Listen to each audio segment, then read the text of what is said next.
Gidakop sa mga personahe sa Criminal Investigation and Detection Group kon CIDG sa Alabel, Sarangani Province kahapon sa hapon ang usa ka Pablito Langay-Langay, 71 years old, taga Purok 5, Barangay Ladol, Alabel sa nahisgutang probinsya. Butyag ni Police Lieutenant Colonel Ernor Melgarejo labaw sa CIDG sa Sarangani, mi-aksyon sila dungan sa reklamong nadawat batok sa maong individual. Dito na nila gihimo ang entrapment operation batok sa dinakpan sa panimalay niini sa Purok 5, Barangay Ladol. Hindi, mayroong mga may reported lang wala man mayroong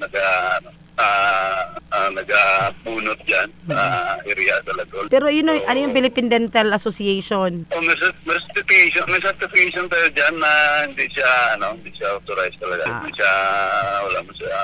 siya doktor.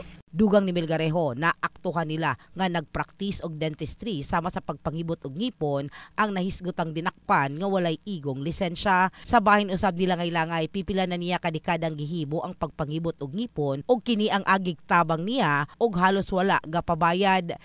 Saan naman mo inana undangan na tanan kay sa bagay wala mo kuan kay tigulang ta away ta balay maguhin mo sa mga anak. Ano undangan na nato na kay pero ang nagyo bukan mangyo ayaw na dili na pwede.